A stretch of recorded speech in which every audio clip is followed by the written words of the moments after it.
Assalamualaikum warahmatullahi wabarakatuh. Saya Nurul Huda binti Fauzi, nombor pelajar 2023476736, kod kursus IC 1301B, akan membentangkan tentang peristiwa yang berlaku pada tahun 1 dan 2 Hijrah di bawah tajuk Pembinaan Masyarakat Baharu. Isi-isi topik ialah pembinaan Masjid Nabawi, persaudaraan antara Muhajirin dan Ansar, serta Piagam Madinah.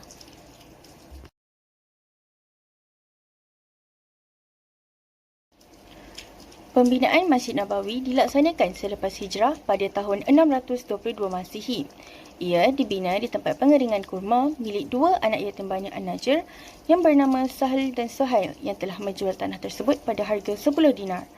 Pembinaan Masjid Agung ini disiapkan oleh Rasulullah SAW dan orang muslimin yang terdiri daripada kaum Muhajirin dan Ansar. Perkara yang mula-mula dilakukan ialah pembersihan kawasan tapak masjid yang dipenuhi lalang, semak sampah dan pohon-pohon kurma. Kubur-kubur orang musyrik yang terdapat di tanah tersebut digali, bangunan usang diroboh dan diratakan.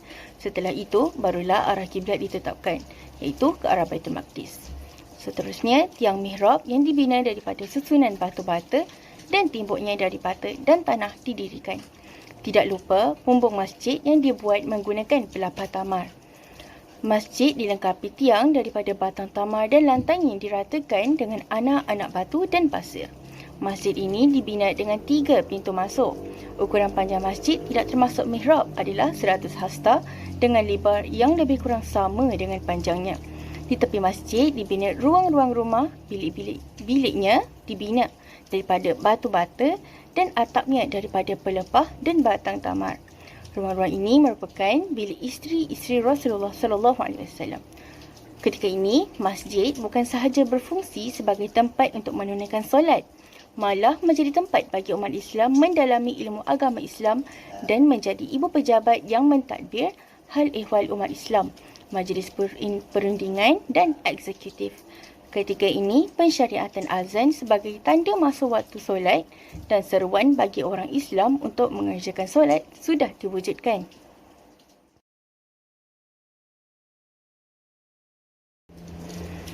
Seterusnya, ingin saya bicarakan tentang persaudaraan antara Muhajirin dan Ansar. Golongan Muhajirin ialah golongan yang terdiri daripada orang Mekah yang mengikuti Rasulullah SAW berhijrah ke Madinah. Manakala golongan Ansar merupakan penduduk asal Madinah yang telah memeluk agama Islam. Ia terdiri daripada puak Aus dan Khazraj. Semasa penghijrahan orang Muhajirin telah meninggalkan segala harta benda mereka di Mekah, menyebabkan wujudnya jurang ekonomi antara kaum Muhajirin dan Ansar di Madinah. Oleh hal yang demikian, Rasulullah SAW bertindak mempersaudarakan orang Muhajirin dan orang Ansar.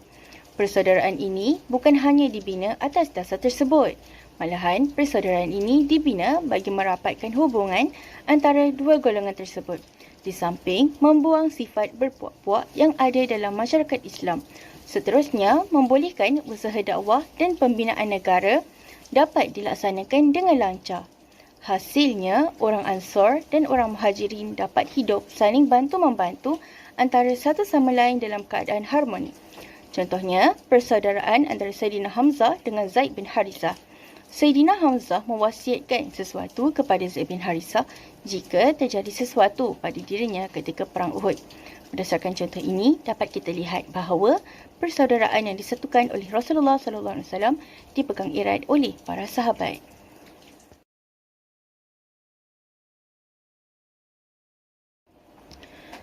Akhir sekali, Piagam Madinah.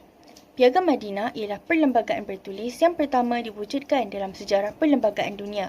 Piagam ini merupakan suatu khazanah yang baik untuk membina sebuah negara bangsa. Hal ini kerana Piagam Madinah tidak hanya menjamin keamanan dan kebajikan satu bangsa sahaja, malahan ia menjamin kebajikan dan keamanan seluruh warga negara yang tinggal di negara tersebut tanpa mengira agama dan bangsa. Piagam yang diciptakan oleh Rasulullah SAW ini memiliki 47 fasal yang terdiri daripada 10 bab. Saya akan menyatakan ringkasan bagi 10 bab tersebut. Bab yang pertama dirangkumkan dalam satu fasal sahaja, namun ia memberi penegasan penting tentang perpaduan nasional yang ditunjukkan melalui status ummah. Bab kedua menegaskan tentang pengiktirafan semua hak yang telah dimiliki oleh rakyat sejak awal, termasuklah adat-adat resam yang tidak bercanggah dengan hak asasi manusia. Bab ketiga menerangkan tentang tugas-tugas istimewa yang perlu dilaksanakan oleh mereka sebagai pendukung cita-cita yang dibawa oleh Islam. Bab keempat merupakan sebuah penegasan terhadap seluruh warga negara. Bab kelima menjurus kepada suatu penegasan terhadap golongan minoriti, iaitu golongan-golongan yang tidak memeluk agama Islam seperti golongan Yahudi. Bab ke-6 pula menyatakan tentang tanggungjawab seluruh warga negara. Bab ke-7 mengetengahkan tentang keselamatan terhadap negara, kawasan kejiranan, keluarga dan individu. Bab ke-8 menerangkan tentang kepimpinan negara. Bab ke-9 pula menyentuh tentang politik perdamaian, manakala pada bab terakhir iaitu bab ke-10 menyentuh beberapa perkara penting, antaranya larangan terhadap orang yang zalim yang mana menyalahgunakan perlembagaan bagi melepaskan dirinya daripada hukuman.